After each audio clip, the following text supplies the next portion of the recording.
let's look at the Synovia. Finally, after what feels like, dude, I swear to God, it's been like 15 years. It has been, I swear to God. So, some stuff that we're going to talk about this board, okay? This is the Synovia. I want to clarify one thing. I am big on making things right with people. All right? I'm also fully aware of like the Bion situation. This is not new, but I feel the need to reiterate all of this. Bion, unfortunately, left a lot of people hanging with some stuff. It is... Originally, I don't really cover a lot of Bion projects during this kind of phase when this was happening, just because I didn't want to be part of that, and honestly, I really condone, or what's the word I'm looking for? I did not like what he did. I was pretty disappointed and upset, and I didn't like the situation at all. Now, what Bull and Manu are doing right now is they're actually going to be...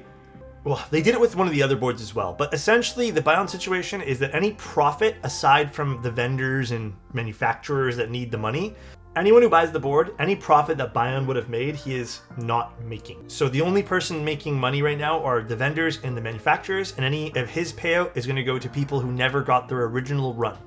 We talked about this once in the past. I think it's a fantastic thing to do. That way there, everyone who is made wrong is made right. And I like that. I think that's really awesome that, we're able to kind of come to that agreement. And without things basically imploding or people running away from their problems. At the end of the day, we like a good redemption arc. I like a good redemption. I won't speak for you guys. I don't mind it. I appreciate that. And I like the fact that there's now some stuff being done and put in place to remedy problems. I don't personally. If this didn't happen in this way, I'll tell you right now. I love Bull. I wouldn't have covered this project.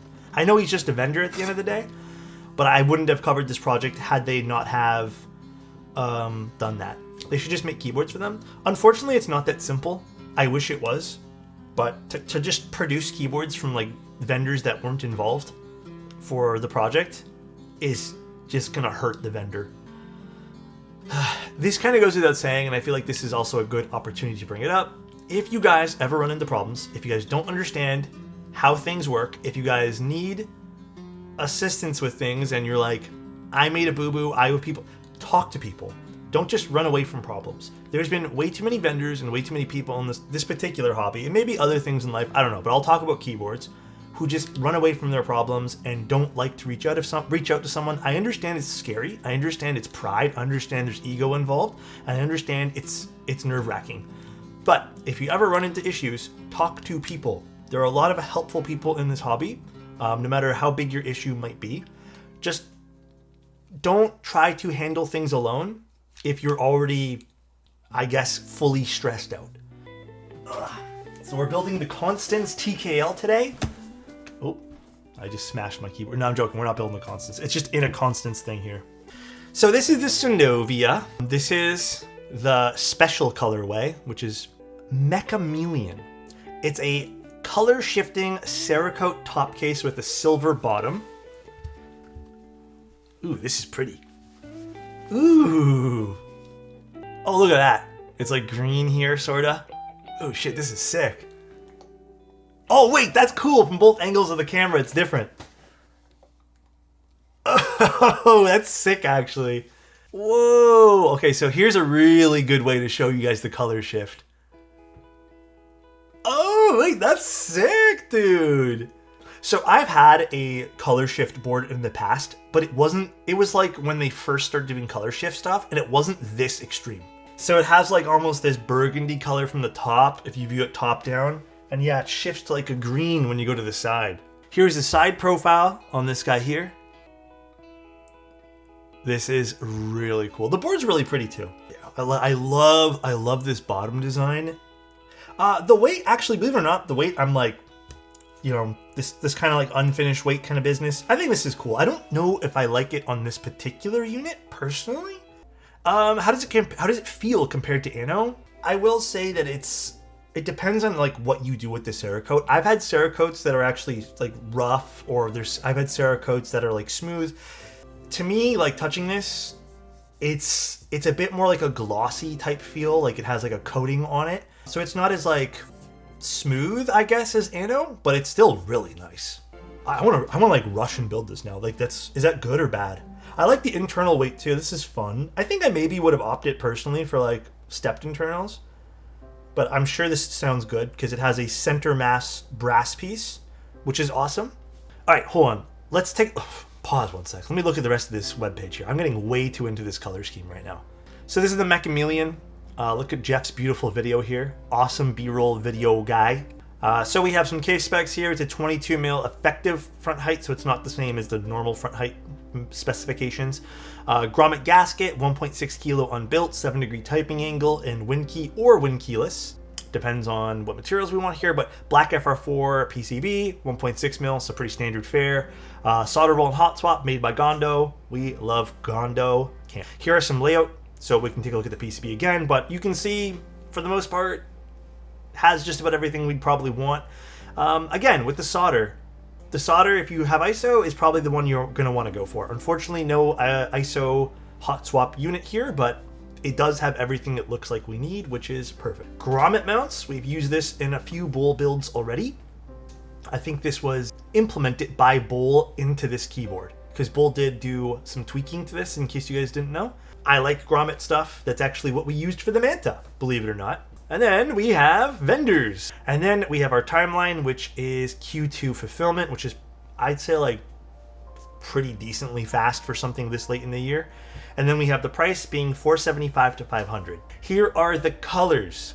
Color shifting Cerakote, which is what we have right here. This is hot, man. This is a hot color. I'm not gonna lie, dude. This is hot.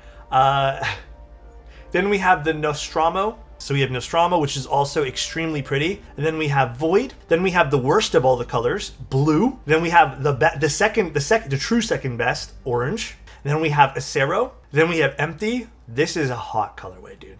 So funny story, this is the reason why we had to postpone stream for so long. It's because I got sent the wrong unit. But this is sort of the Acero one or whatever. So again, don't take this particular colorway as like what you're getting. This was done for someone else. All right, let's take a look at the other parts now. We have the standard kind of Bion style PCB art, which is like crazy sci-fi stuff. Gotta love Gondo.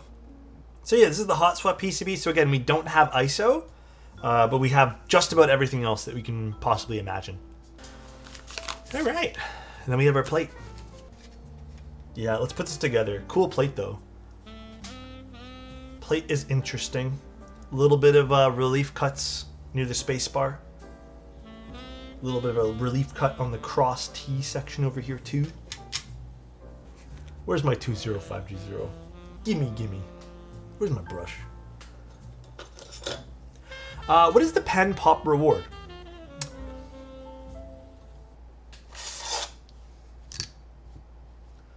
I open this pen real quick and it makes a pop. Want to see? That is what the reward is.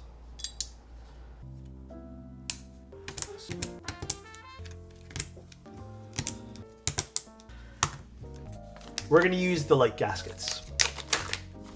Just because... Actually, no. From my experience, I might use the stiffer gaskets. I know with Manta, I think I went back and forth. I still kind of go back and forth to this day. But I think I ended up liking the firmer grommets more for the Manta. How much of a crime is it we're never getting Deepfield ever again? You know, I'm going to say this. A lot of people complained about Deepfield. There was a lot of haters. Deepfield was a good set. A lot of people shat on Deepfield. So...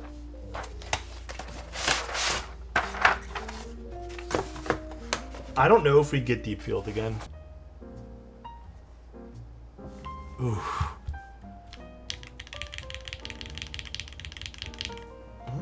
Okay, we're gonna do 2 sound tests. One with the board a little bit more isolated because this desk pad is starting to piss me off a little bit, but we'll do 1 and 1.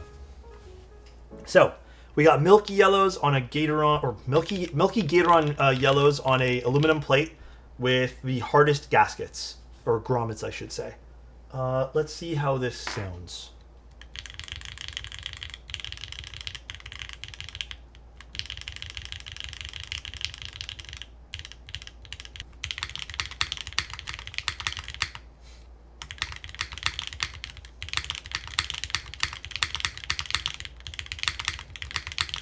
I mean, that already sounds real good. I love the alphas.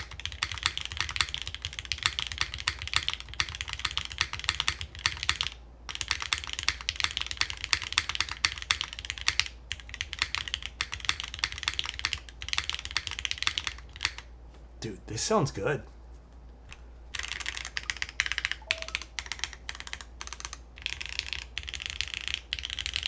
I'm happy with this. Is Bull having more influence in the internals than Bion? I don't want to speak on Bull's behalf just because I don't know the answer, but from what I've seen, it has been influenced by Bull from what I've seen. If not just completely redesigned by him. So I don't know how much of Bion did for the internals on this guy. Again, I don't want to speak out of turn. I think that might be a better question for Mr. Bull. All right, well, I am very happy with this. The only thing I want from this project is just those screws to be magnetic. That's literally it. Bull, I don't know how I'm going to take out these switches from the plate. The plate's a smidge tight, Bull, for these particular switches. And I can tell going in that these were like, I saw plastic being shaved off, so maybe just something to think about there, Bull. Also, Bull, I don't know if it's possible. I don't know if this is a thing. Can we make the Bion screws magnetic? Is that possible?